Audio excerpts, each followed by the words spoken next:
This video is for you if you're somebody who grew up with divorced or separated parents. If you're anything like me, at some point in your adult life, you start to make connections between the things that happened in your childhood and the way that you're feeling, relating, and acting now as an adult. My parents split up when I was 10 years old, but it wasn't until I was in my early 30s that I really started to make the connections and to realize that the abandonment, the rejection, the loneliness, the confusion, the lack of stability that I experienced in my childhood was having an impact on my adult relationships, my work relationships, romantic relationships, friends, families, neighbors, and the world. For many years, I tried to deny that my parents' breakup had an impact on me.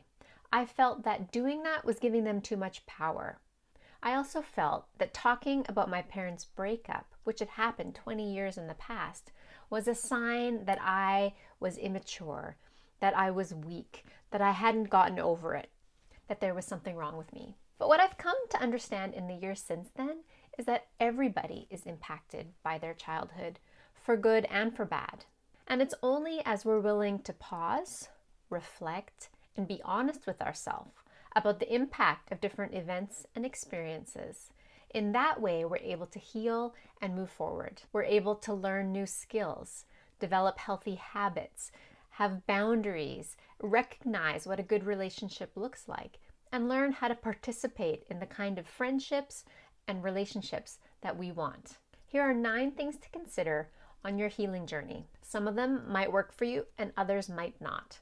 They're not in a specific order, so you can pick and choose whichever one or ones feel helpful to you at this point in your life. For me, many of these points happened simultaneously, or I would do a thing, take a break for a while, and come back and pursue it again. My first suggestion is to see a licensed therapist or counselor. I remember when I started asking around friends, people at church, if they knew anybody, I was a bit embarrassed. I was nervous what people would think about me. But what I discovered is that people who have been to therapy or counseling and know how valuable it is are happy to talk about it and not ashamed at all. I was really nervous for my first appointment, and actually for the first few appointments. As I became familiar with the therapist and her approach, I discovered that there was no right or wrong answer. I was simply on a journey and inviting somebody else to walk with me, to give me suggestions, support, and help. Meeting with a therapist or counselor can be so encouraging because they are not shocked by anything. They're not upset about anything. You can say anything and everything to them. They're able to listen with compassion and kindness, and when the time is right, to offer suggestions or ideas of what you could do to move forward. My second suggestion is to talk to another adult child of divorce. There are millions of us around the world, and surely there are some other adult children of divorce in your workplace, your school, in your church, your neighborhood, or maybe even under the same roof. Many of us are really happy to talk to another adult child of divorce because we know that they will understand so much of what we've been through. You could meet up for a coffee or go for a walk.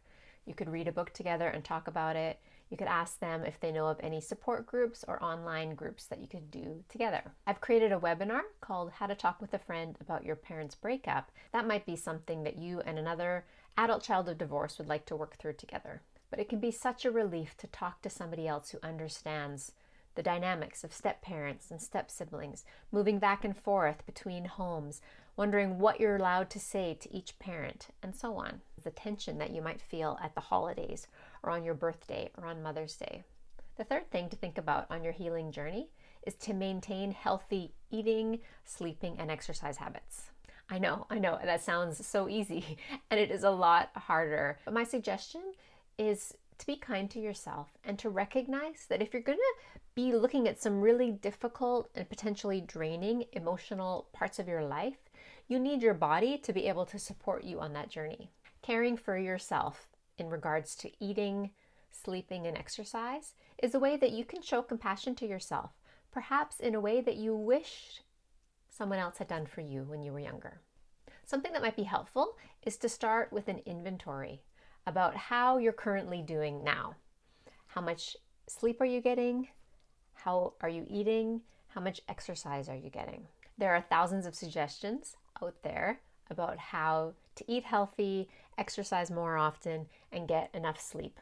I'm not saying it's easy, but there are practical things that you can do for your body that are going to help you on this journey. Fourth suggestion is to let go of the expectation that this will be a quick fix. When you think about the losses you're trying to process, the pain that you've been carrying, and the habits that you've developed to cope over the last years or decades, they're not going to go away after 3, 4, or 5 counseling sessions. As best as you're able, give yourself permission to slow down and take it as it comes. Instead of thinking, when am I going to be over the pain of my parents' breakup, you might want to ask yourself instead, what's reasonable for me in a year from now or 2 years from now? You might want to ask yourself 5 years down the road, how healthy would I like to be in my relationships? The fifth thing that I would invite you to consider is to make time to connect with God. One thing I found helpful on my healing journey is to simply acknowledge that I was never created to be on my own. We were all created by something bigger than ourselves, for something more than just our own self. Trying to heal from something as significant as the pain of your parents' breakup by yourself is about as ridiculous as trying to push a stalled car while you're sitting inside of it. When I was a teenager, I encountered the love of God through Jesus, and this has been a significant place of healing, strength, and growth in my life. I'm not sure where you're at in your faith journey or who or what you look to for help and support. You are loved. God loves you, and He wants to heal you with His love. He can handle your pain, anger, struggles, and everything else. The sixth thing that I would suggest is to read some books and learn about the topic of adult children of divorce.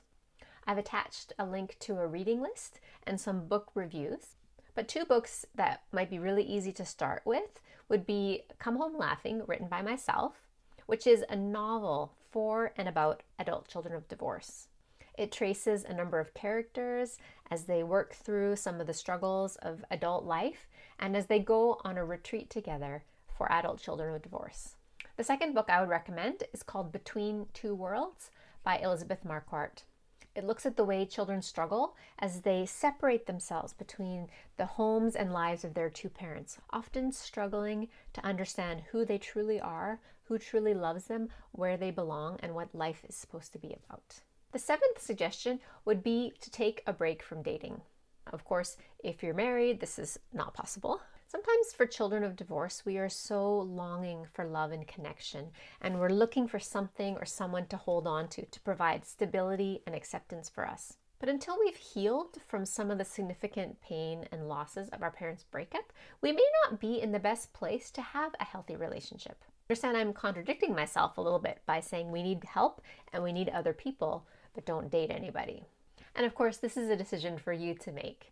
It can be difficult to be honest and work through the pain of your parents' breakup when you're trying so hard to be a good partner and to bring the best version of yourself into your relationship. Sometimes taking a break from that pressure and that attention that you're giving to your relationship can just free up some space for you. My 8th suggestion is to let some of the people close to you. So you'll know who those are. Maybe it's a family member, maybe it's a partner or a spouse, maybe it's a friend, but let them know what's going on in your life. Let them know that you're trying to focus on healing from the pain of your parents' breakup and you could use some support. And the 9th thing that I would suggest to you, take up a hobby that allows you to change your focus from yourself and all your issues, all your pain, all your problems, and all the things you're trying to fix, and simply lets you enjoy, relax, slow down, have fun, and focus your attention somewhere else. Getting that jolt of endorphins from a run or a dance class or painting or music or baking or whatever it is that you love can go a real long way in your healing journey. Those are all the suggestions I have for now. Like I said, they don't have to be chronological. You don't have to try to do all of them at once. Maybe there's 1 or 2 that stood out to you and you thought, yes, I would like to talk with a friend, read a book, see a therapist, or something else. If you found this video helpful, then subscribe to this channel. I have a lot of short and longer videos, activities, webinars, and suggestions that can help you to process the pain of your parents' breakup. And in case you missed it, here's my cat.